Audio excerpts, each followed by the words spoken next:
Hey everybody, welcome back to my channel. In today's video, I'm taking a break from all of the delicious sweets that I've been posting, and I'm going to be sharing an easy aloo pie recipe. Now I understand this is a classic Trini dish, and I'm Guyanese of course, but this one right here is a fan favorite in our family. I'm going to share with you a foolproof recipe full of tips and tricks, and you're gonna love this. Once you give it a try once, you're never gonna be buying from the roti shops again. So before I get into this video, as you all can see, I'm dressed up yet again. This video is being sponsored by Kavita over at Lotus Bazaar. I wanted to give her a big shout out and thank her for sponsoring this recipe and so many others on my channel. If you guys are interested in finding any kind of Indian wear, whether it be for men, women, kids, any types of accessories for weddings, for small events, whatever the event is, she's got something for you under her roof.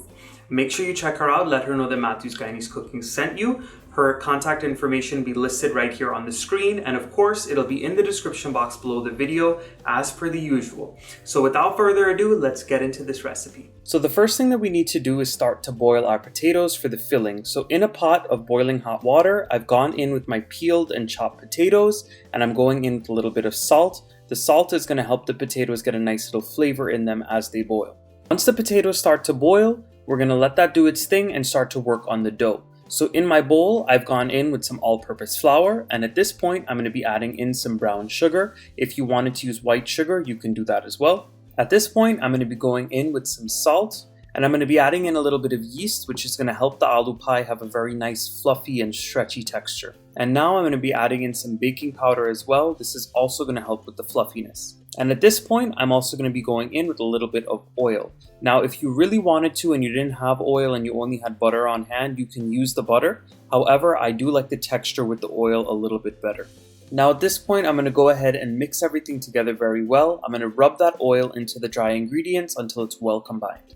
Once all of those ingredients are mixed together very well, it's time to stream in some warm water. Remember, when you're making this recipe, being that we added in that yeast, you cannot use water that's too cold or too hot. You have to use something that's nice and warm so the yeast can activate. I'm going to keep on mixing this together until I get a very nice and soft dough. You don't want to make it too stiff, nor do you want to make it too hard. So I've been kneading the dough for about 2 minutes, and this right here is what you should be left with. It's a little bit sticky, but this is fine because when you let it rest and you knead it later, it will come out perfect. So once you go ahead and set that dough to the side, it's time to work on the potato filling. So I finished boiling my potatoes, and once they're fork tender, you want to drain them very well, add them into a bowl, and we're going to add in some butter on top of the hot potatoes. This is going to help the mixture on the inside not be too dry. And now we're going to go in with our fresh seasonings. I have some freshly chopped scallions, I have lots of hot pepper, and I also have a little bit of culantro or bandanya that I've chopped up very finely. If you wanted to use your homemade green seasoning in this recipe, you can also use that instead. I'm not adding in any chopped onions into this recipe, but if you wanted to, you definitely could. I'm going to be seasoning with a little bit of black pepper, and I'm going to be going in with some ground cumin or Geera. Now this flavoring agent right here is what makes the difference to me between the filling for an aloo pie and an aloo chokha. When you're making potato chokha or aloo chokha, we do not put Geera inside, but when you're making the aloo pie filling, you have to put the Geera to get that nice taste. And at this point, you're going to go ahead and mash everything together very well until all of those seasonings are combined and until the potatoes are nice and smooth. Once you finish mashing everything together, you want to go ahead and give it a quick taste and adjust any seasonings or salt. Mine was perfect. I'm going to let this cool down a bit and then we can start filling. So my dough ended up resting for about 30 minutes to 45 minutes, and as you all can see, it's gotten nice and smooth on the outside. All I'm doing is I kneaded it back a little bit, and now I'm going to divide them into some equal sized dough balls. Now what I like to do is I like to break them apart, make my dough balls and set them aside. It makes it easier for when we go to fill the aloo pie. Now I'm going to go ahead and get about 16 aloo pies for this recipe, but of course you can make more or less depending on the size that you make. So I broke out all of my pieces of dough and I rounded them off. At this point, I'm going to start the filling process. So what I like to do is I like to take one ball of dough, dip it in some dried flour, and I like to go ahead and spread it out in between my fingers until I get a nice round like this. This just makes it easier to go ahead and fill them up. I'm going to go in with about 2 to 3 tablespoons of that filling that we've made. And again, this is up to preference. You can put more or less, but as you all can see, the dough balls are pretty small. So I'm only going to go in with about 2 to 3 tablespoons worth. Now at this point, all you have to do is easily close it up.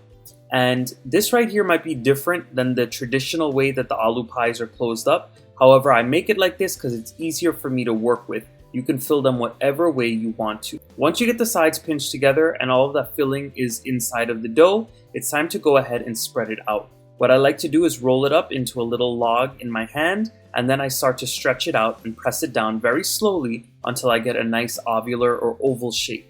And you can make these as big or as small, as thick or as thin, and as long or as short as you want. It's totally up to your preference. This right here is usually what I go for. I like something where the dough is not too thick, where there's lots of potato. So at this point, I'm going to go ahead and show you how to fill one more before we go to the frying process. I took one of my balls of dough, dipped it liberally in some dried flour, spread it out very well, and I'm filling it with some of that filling.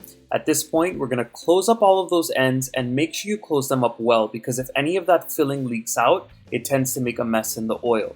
And once you go ahead and roll it out into like an oval shape or like a log shape in your hands, you can go ahead and spread it out very well until it's nice and thin and flat. So I've got my oil heating on a medium to medium high heat. When you're making aloo pie or any kind of fried goods like a doubles or anything like that, you need a nice high heat. Not too hot to where it'll burn it right away, but something that's nice and hot so this way it doesn't sit there and suck up any excess oil. So as soon as the oil heats up, I'm going to go ahead and drop them in, and they're only going to fry for about a minute or two in total for this process because I made them so thin. You're going to see that they went to the bottom and came up to the top right away. I'm going to go ahead and flip them as soon as they come to the top, so this way the top side does not burst open. And as you all can see, it's already got a beautiful golden brown color. And once you see that the bubbles start to subside a little bit, you can give it one more quick little flip and just let it cook for about another 30 seconds, and then you'll know that the aloo pies are nice and done. Towards the end of the cooking process, you're also going to see that they start to swell up a little bit, and that's another indication that all of that dough that was on the inside has cooked out properly. And the best tool for this is to use some tongs versus the spoon, because you'll be able to grab them easier. I like to take these out and drain them on a plate that I've lined with some paper towels just to soak up some excess oil. And at this point, we can continue the frying process with the rest of our filled aloo pies. And this right here is what you're going to be left with, these thin, crispy, beautiful, fluffy aloo pies. Now, by no means am I telling you that this is the traditional aloo pie recipe. However, this is just something that I like to make at home every once in a while, especially when you can't run out to your nearest roti shop to enjoy it there. And in all honesty, this is better than some of the roti shops because it's your own flavorings you're putting in. You know all of the ingredients going in, and it's not just a whole heap of dough stuffed with a little thin layer of potato. It has lots of nice potato running throughout. All right, everyone. So as you all can see, it was a quick and a simple recipe. Let me tell you all something. My family, everybody thinks that this recipe right here is better than the ones you get in the roti shops, simply because it's fresher, it's not too much dough, it's not too hard and dense, it's not too oily, it's just right. Once again, I want to give a big thank you to Kavita over at Lotus Bazaar for sponsoring this video today. Please go ahead and check her out. I'm going to leave her contact information right here and in the description box right below the video, and I hope you all find something for you.